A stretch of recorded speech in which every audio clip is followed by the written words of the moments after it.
So ito guys, yung percolator natin guys. So ating aayusin to guys kasi ayaw nang gumana. So ito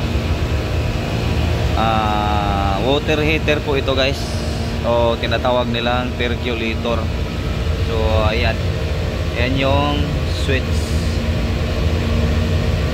Yung toggle switch nya guys. So ayan yung kanyang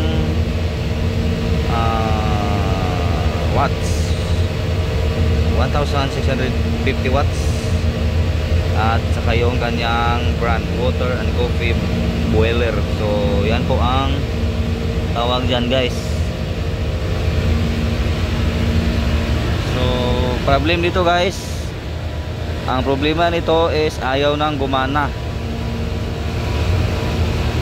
So meron siyang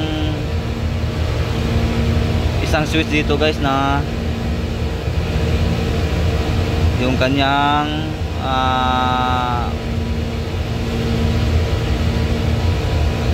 thermostat switch, yung pinopost pa ganun yun sa kanyang thermostat. At buksan natin guys para makita natin kung ano ang sira. So yan.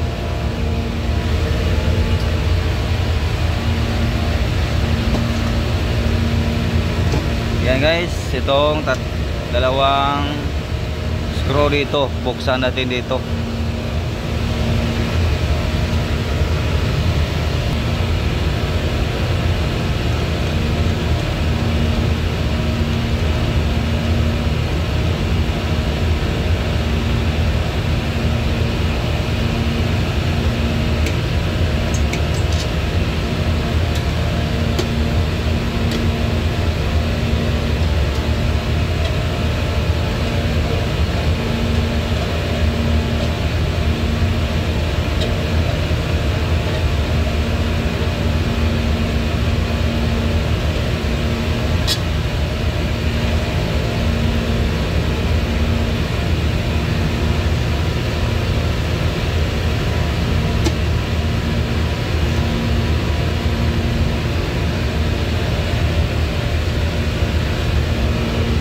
Ito na guys, buksan natin at ito yung kanyang laman guys.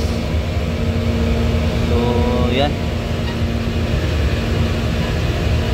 ito yung sa loob niya guys.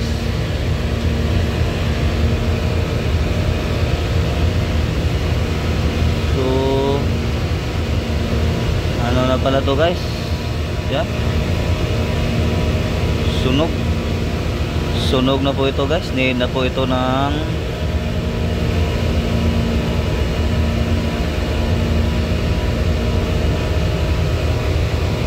palitan ng bagong dito guys, yung kanyang thermostat sensor dito guys, kasi luma na po ito guys.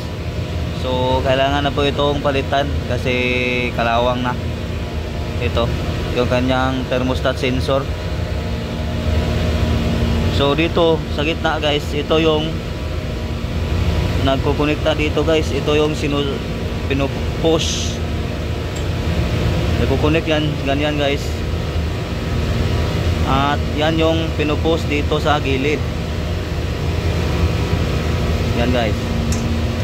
Yan. Yan yung pinupost dito.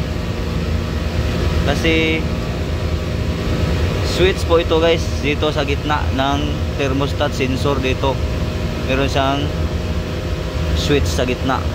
So ganon. At ipopost ang ganon. So kailangan natin palitan ito at medyo luma na po ito guys.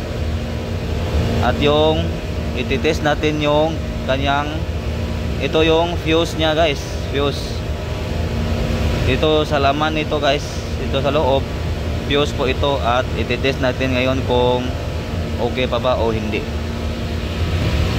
I-set natin yung multi-tester natin sa times 10. So yan guys.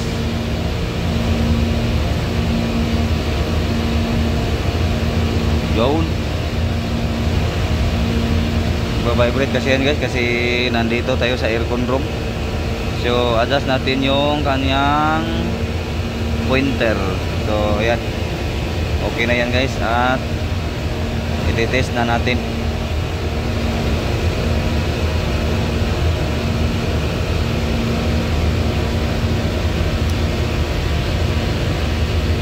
So dito isa guys, dito sa dulo yung isa, at itong isa dito sa dulo naman.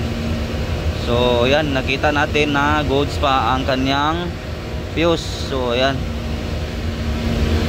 so okay pa ang kanyang fuse. So ang problema nito guys, yung kanyang dito sa linya dito sunog na, saka dito yung kanyang dito yung thermostat sensor.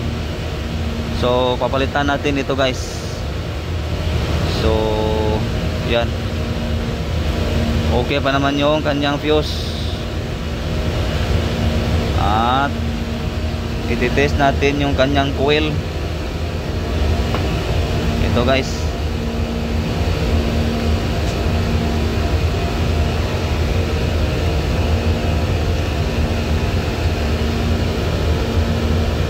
ito yung coil nya, heating coil. So yan, kita natin na goods pa ang coil nya. So yan, at dito sa kabila, so yun, goods pa din. At dito sa isa, so yan, goods pa din.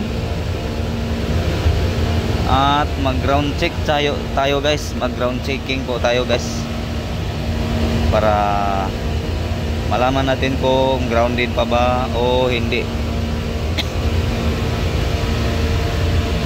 So ito guys, ikabit na yung isang terminal na ating multi-tester dito sa dulo ng male plug natin. At yan, so yan guys, at i-ground check natin.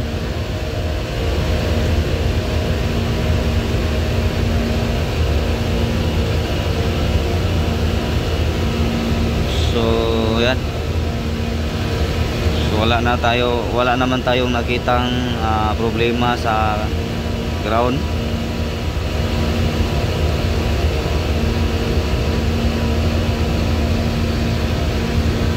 At dito sa kabila naman guys, so yan,